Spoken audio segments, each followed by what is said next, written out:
That may be the greatest catch I've ever seen in my life.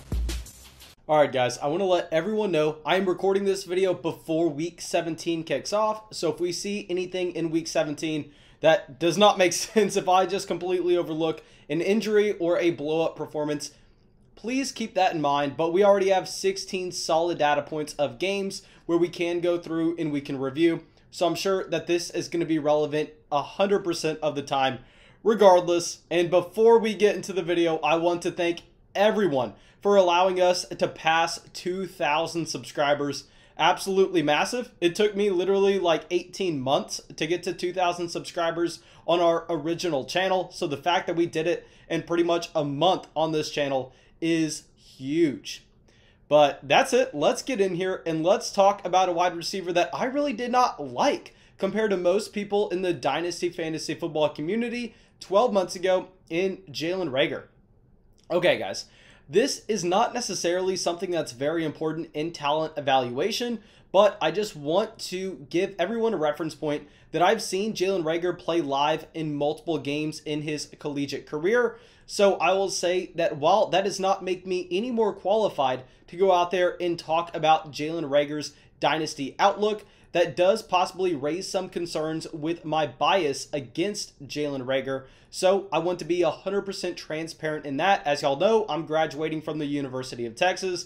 JALEN REAGOR went to TCU, major rival, playing in the same conference. So yeah, I've seen JALEN REAGOR play a lot, all the way dating back to college. And just like we did with all of these other rookies, what we want to do with JALEN REAGOR is we don't only want to look at what he was able to accomplish in his rookie season and use that to project him going forward. We also need to see what kind of prospect he was coming out of college, as one season is really such a small sample size where we really cannot accurately predict down the road without zooming out and without getting as many data points in our sample as possible. So let's look at JALEN REAGOR coming out of TCU and let's look at what kind of a prospect he was.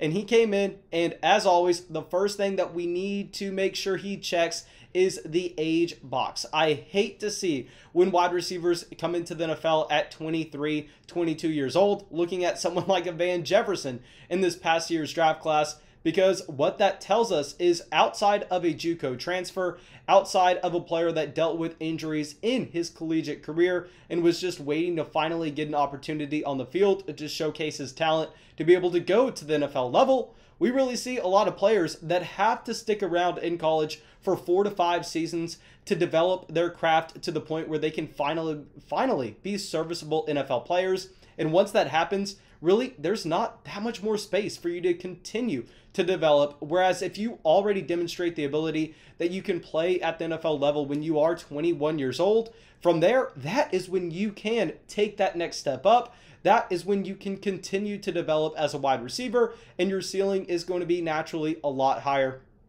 And not only does JALEN REAGOR check the age box, but he also got the draft capital by the Philadelphia Eagles, which is something that's very noteworthy, being selected with the 21st pick in the first round of the 2020 NFL Draft. Now, this was seen by a reach in most people in traditional media, most people on ESPN or whatever talking heads y'all are listening to. They were saying, what are the Philadelphia Eagles doing here? While everybody else in the Dynasty community, if y'all just remember about 8 months back, was so in on JALEN REAGOR with his advanced metrics that they thought it was a fantastic selection.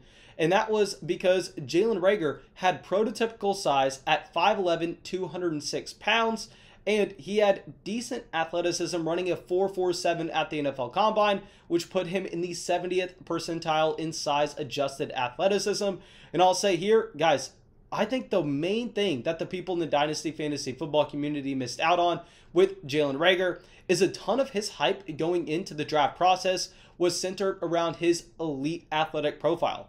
And while, yes, he had a ton of burst in terms of his long jump as well as his vertical jump, really the speed was not there, and that's how he was supposed to win at the NFL level. That's how he supposedly won at the collegiate level. And I think that is one of the few things that people overlooked in with JALEN REAGOR. The other thing is his college production. Okay, so I talk about this all the time, that when we are evaluating these wide receivers for Dynasty, I care a lot more about their collegiate production compared to their athleticism coming in to the NFL, because we know that wide receivers win off of talent, running backs win off of athleticism. And here with Jalen REAGOR, he had one very solid season in college. I mean, if we go through, we saw that Jalen REAGOR averaged about 40 receiving yards a game his true freshman season. Afterwards, he averaged 80 receiving yards a game his sophomore year, but then fell back to 50 receiving yards a game in his junior season. Now, I want to remind everyone, or just kind of let y'all know if you were not following Dynasty Fantasy Football way back then, but the narrative surrounding Jalen REAGOR was the reason that we saw that production dip his junior season was because of the change at quarterback, where they supposedly got significantly worse at that quarterback position. And this was something that the narrative was so strong on. I really did not see that much pushback by anybody in the community. And it's kind of weird for me just looking back and seeing that TCU averaged about 210 passing yards a game his sophomore season, when Jalen REAGOR was averaging over 80 receiving yards a game. And their junior year, yes, they saw a small dip, but that was only down to 203 passing yards a game. And that is when Jalen REAGOR took a massive, massive hit. So a lot of people wanted to look at his breakout age of an 18.7, which was in the 95th percentile, and his dominator rating from that sophomore year, which was in the 73rd percentile, and say, hey, you know what? If we look at the advanced metrics, Jalen REAGOR is a fantastic wide receiver. The only reason we saw the dip in his junior season was because of the change at quarterback. This is a player that is like Juju Smith-Schuster, where we need to ignore the junior season. We need to hyper-focus in on the sophomore season. And I think that's one other thing that people in Dynasty Leagues got wrong, and that I really don't think the downgrade at quarterback to a true freshman quarterback. Trust me, guys, I literally saw the game where the quarterback change was made, and yes, it was hilarious. I was telling all my friends at UT that the quarterback looked like he was 16 years old, like he could barely drive himself to the game. He was so young. But still, I mean, the passing yards per game for the team did not necessarily take that massive hit. So the question is, why did we see Jalen REAGOR have 30 less receiving yards a game in his junior season compared to his sophomore season? But that's it. Let's stop talking about what kind of prospect he was coming into the NFL. Let's focus in on what he's done at the NFL level so far. And right now, he's averaging a little over 5 targets a game, 3 receptions a game, 38 yards, and he has only come down with 1 touchdown. Now, y'all know the touchdown category is something that I really want people to try to avoid hyper-focusing in on, because it's such a small sample. It's so volatile week to week on who is going to score that touchdown. I mean, outside of massive wide receivers like Mike Evans or guys who are red zone specialists like Devontae Adams, I mean, you rarely ever see consistent touchdown production at the wide receiver position. It can go one way one year and in the complete opposite direction the next. So I don't want to focus in on that.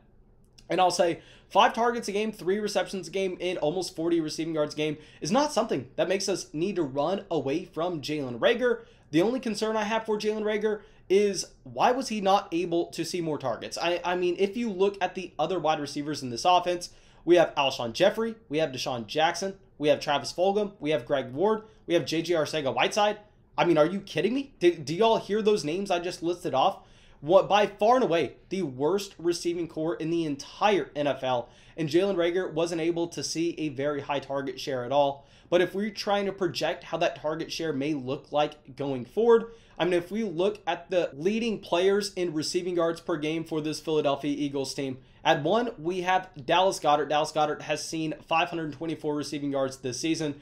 Tied with him, we have Travis Fulgham, also at 524 receiving yards this year. Then we have Greg Ward coming in at 413. And then way down there, we have Zach Ertz. But going forward, guys, I'll say this.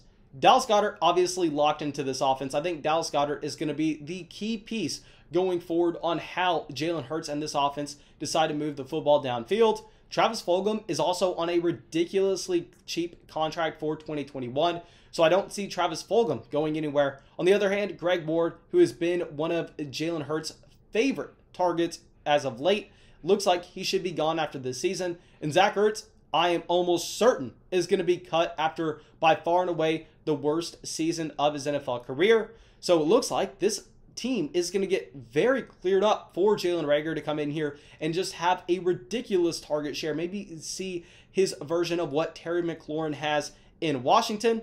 But the problem here is, guys, the Philadelphia Eagles are picking 6th, and it's not like they don't realize that they have the worst receivers in the entire NFL. They have a rookie quarterback. They have desperately tried to address the position in selecting Jalen REAGOR in the first round in 2020 and J.J. Arcega-Whiteside in the second round in 2019. So what I think that they decide to do here is, I think with that 6th overall pick, they are going to either go with a Jamar Chase or a Devontae Smith. I mean, it makes so much sense for them to go out there and take that elite wide receiver prospect when that's a guarantee lock to fill a hole in that desperately needs to be filled. And also, if Jalen Hurts is the quarterback for this Philadelphia Eagles team going forward, I really don't like that for Jalen REAGOR. Y'all know I was a massive proponent of selecting Jalen Hurts in our rookie drafts a season ago. I have him in almost every single Dynasty Superflex league. I love Jalen Hurts. But the problem is, he's a running first quarterback. I mean, it's going to be very similar to a Lamar Jackson, where there's just not that many pass attempts to go around. I think that we are going to have the same situation as Baltimore, where we are going to have Dallas Goedert playing that Mark Andrews role. We're going to have Jalen REAGOR operating as the field stretching wide receiver, very similar to a Hollywood Brown. Yet, we could also have an alpha X wide receiver in this offense coming in with a Jamar Chase or Devontae Smith. So really, what is the upside here with Jalen REAGOR? I mean, he was a wide receiver that I think we just got wrong coming into the NFL draft. I say we, kind of tongue-in-cheek. Y'all know I was not drafting him, but a ton of people in Dynasty loved the advanced analytics. So I think while a lot of people are going to be saying that he is a buy low candidate, I think I would rather take a Jalen REAGOR and go try to trade him along with another small piece to go out there and get a wide receiver that looks like he's emerging after his rookie season. Someone like a T. Higgins. I think that would be a much safer bet, as Jalen REAGOR here, I think, really does not have a path to see top 12 wide receiver ever in his NFL career. All right, now, thank you guys. I really hope y'all enjoyed this video. I really hope y'all got something from it. As always, if y'all did, go down there, drop that like, leave that comment, subscribe to the channel. It really, really helps us out. And yeah, that's it. I will see y'all with the video tomorrow.